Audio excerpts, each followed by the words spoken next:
Hello guys, तो चलिए आज का वीडियो शुरू करते हैं। अगर आपका पैसा बैंक अकाउंट में पड़ा है और उस पर बहुत कम ब्याज मिल रहा है तो उसे लिक्विड फंड, जी हाँ, जो कि लिक्विड फंड में डालना बेहतर हो सकता है, क्योंकि लिक्विड फंड में अक्सर ज़्यादा रिटर्न मिलता है। पैसे जल्दी निकाल सकते हैं और पैसा बेकार पड़ा भी नहीं रहता। इसलिए 2026 में कई लोग आइडल मनी, जी हाँ, 2026 में कई लोग आइडल मनी को बैंक से लिक्विड फंड में शिफ्ट कर रहे हैं।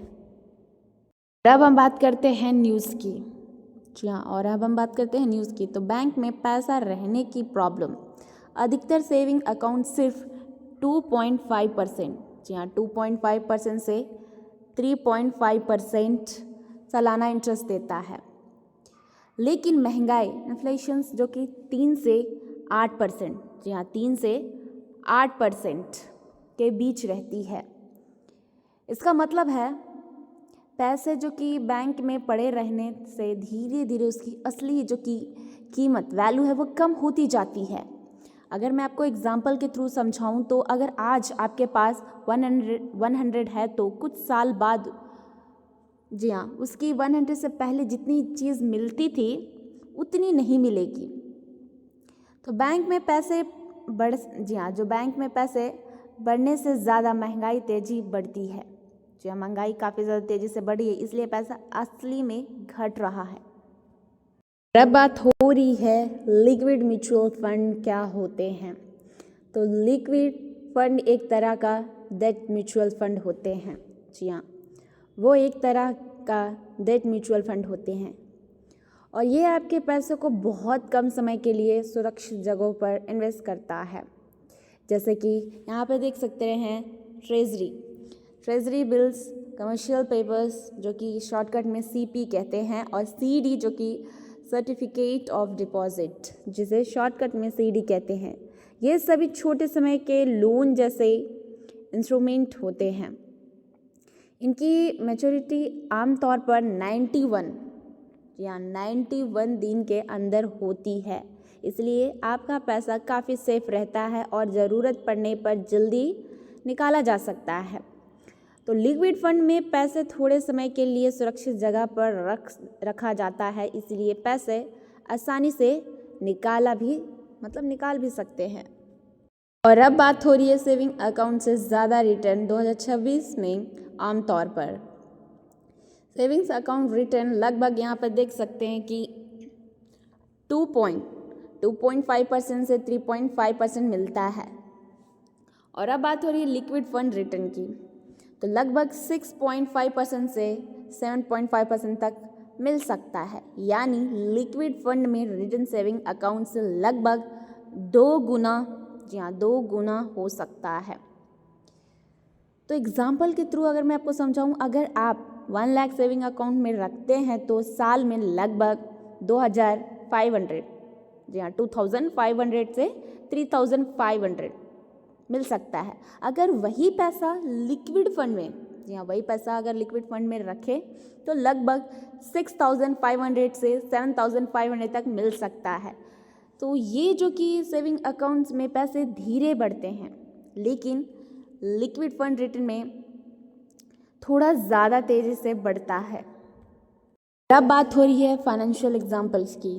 तो मान लो आपके पास 5 लाख, जी हाँ, 5 लाख खाली पड़े हैं और सेविंग अकाउंट्स यहाँ पे देख सकते हैं कि 3% साल में लगभग, यहाँ पे देख सकते हैं ईयरली रिटर्न देख सकते हैं कि 15,000 इंटरेस्ट मिलेगा।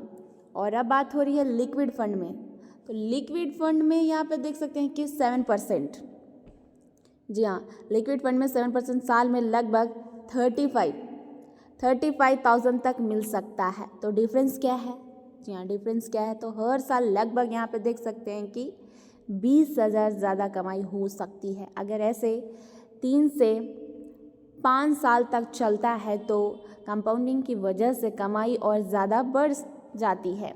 बैंक में पैसे रखने से कम कमाई होती है, लेकिन लिक्विड फंड में वही पैसा ज़्यादा कमा सकता है।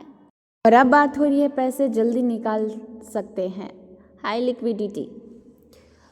तो ये जो कि लिक्विड फंड बहुत फ्लेक्सिबल होते हैं, इसमें जी हाँ, इसमें से पैसे आमतौर पर 1 वर्किंग डे में निकाल सकते हैं। इसमें कोई जो कि लॉक इन पीरियड नहीं होता है। अगर 7 दिन के अंदर पैसे निकालते हैं तो थोड़ा एग्जिट लोड लग सकता है। और अब बात हो रही है फिक्स डिपॉजिट की। जी हाँ, फिक्स डिपॉजिट जो एफडी से कंपेयर करो तो एफडी को अगर टाइम से पहले तोड़ते हैं तो 0.5% से 1% तक इंटरेस्ट कम मिल सकता है। और अब बात करी है लिक्विड फंड की। लिक्विड फंड एफडी से ज़्यादा फ्लेक्सिबल माने जाते हैं। लिक्विड फंड में पैसा बहुत आसानी से और जल्दी निकाला जा सकता है। और अब बात हो रही इक्विटी में इन्वेस्ट करने से पहले पैसे को रखने की जगह। तो कई जो कि स्मार्ट इन्वेस्टर्स थोड़े समय के लिए पैसे लिक्विड फंड में रखते हैं। जी हाँ, थोड़े समय के लिए लिक्विड फंड में रखते हैं। तो अगर मैं आपको एग्जांपल के थ्रू बताऊं तो अगर आपको बोनस, बिजनेस इनकम या एक साथ ज़्यादा कैश मिलता है तो उसे सेविंग अकाउंट में रखने के बजाय लिक्विड फंड में रख सकते हैं। फिर उस पैसे को धीरे धीरे इक्विटी में इन्वेस्ट करते हैं। इसके लिए आप यहाँ पे देख सकते हैं कि एसटीपी का इस्तेमाल करते हैं। इससे पैसा एक ही बार में इन्वेस्ट नहीं होता। जी हाँ, इससे पैसा एक ही बार में इन्वेस्ट नहीं होता बल्कि थोड़ा थोड़ा करके इन्वेस्ट होता है। तो इससे कॉस्ट एवरेजिंग का फ़ायदा मिलता है और तब तक पैसा बढ़ता भी रहता है। तो सिंपल सी बात है कि लिक्विड फंड में पैसे कुछ समय के लिए रखा जाता है, फिर भी उसे धीरे धीरे इक्विटी में इन्वेस्ट किया जा सकता है।